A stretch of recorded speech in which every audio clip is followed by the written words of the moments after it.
Our topic is going to be the Robert Redford movie, A Walk in the Woods. In late summer 2015, I have seen multiple predictions that this movie will generate interest in the Appalachian Trail and put more hikers on the AT. If anyone is motivated to walk on the AT mainly because of this movie, it leads to a big question. How accurate a depiction of Appalachian Trail reality does this movie present?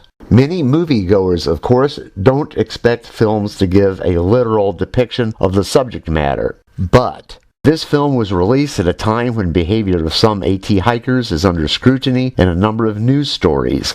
Some of those criticizing AT hikers say they are concerned about increasing the number of those hikers. News stories show the movie has been pulled into this controversy. Whether this movie is entertaining is a question I leave to others. I will evaluate it as a section hiker who has walked 650 miles on the AT, and there will be spoilers.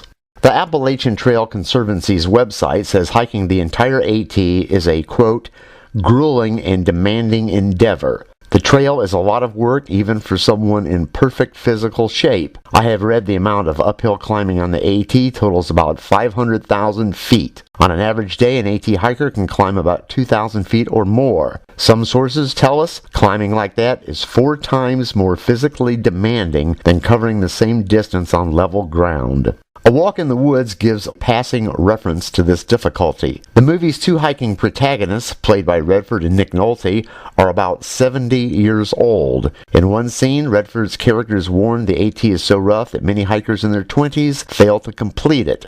In another scene, Nolte's character has been climbing uphill for so long, he wonders when he'll start walking downhill.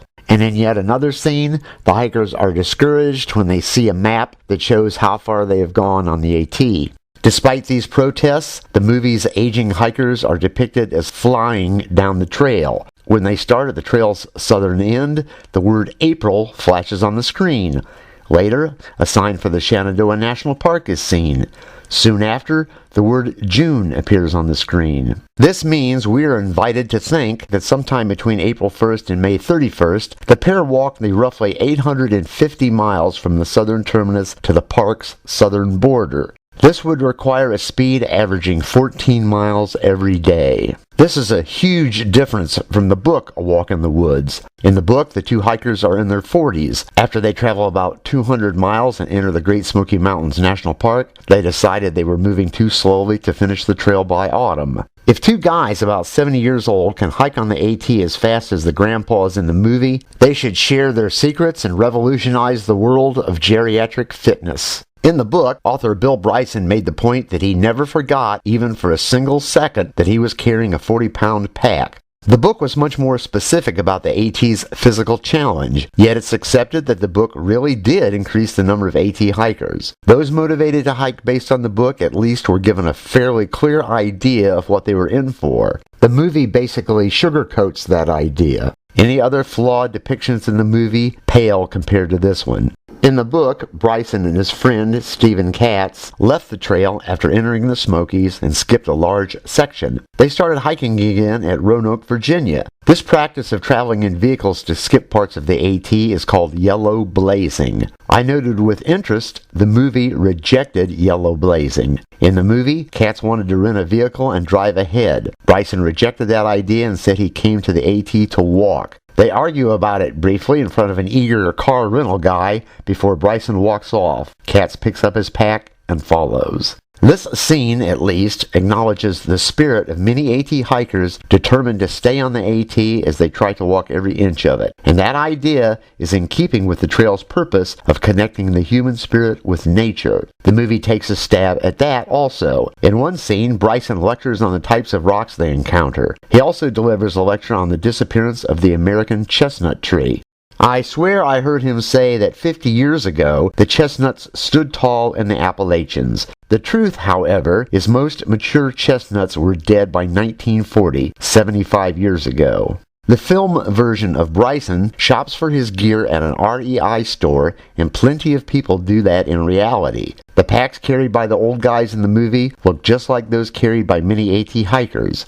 The old guys in A Walk in the Woods visit towns and seek lodging off the trail, and plenty of real hikers do the same. A motel operator, played by a mature but attractive Mary Steenburgen, makes a pass at Redford's character during one of these stops. Any old man hiking the AT who wants a nice-looking woman to hit on him will probably get nothing more than an indifferent stare as he stands blinking expectantly. Experienced hikers will notice the old guys in A Walk in the Woods have trekking poles sticking out of their packs, but they never use them, which makes their hiking exploits even more superhuman. Most people who use trekking poles say they reduce fatigue when climbing uphill.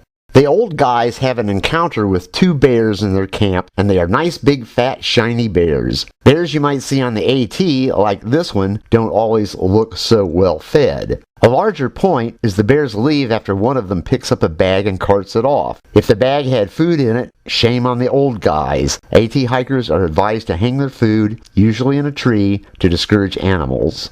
After watching the movie for more than an hour, I wondered how they were going to end the thing. That happened after Bryson turned to Katz and asked him if he wanted to go home. Probably a few real hikes have ended the same way. Just before that happened, the old guys looked grungy, worn out, and probably more than a little bored. There is a bit of truth in that. Hiking on the AT is more of the same day after day, and it can start feeling like a job after a while. If someone hikes the AT for nothing but fun, I can understand them growing disappointed. On the other hand, if someone hikes because they have something to prove, I will put my money on them. As I speak, I have posted more than 20 videos of AT hiking tips on my channel, and there are more to come. In the description, I have put links to those that might be of particular help if anyone is motivated to hike the AT because of the movie A Walk in the Woods. And with that, we are done. I'd like to thank those who have subscribed, and if you haven't, it would be much appreciated if you do. And thanks a lot for watching.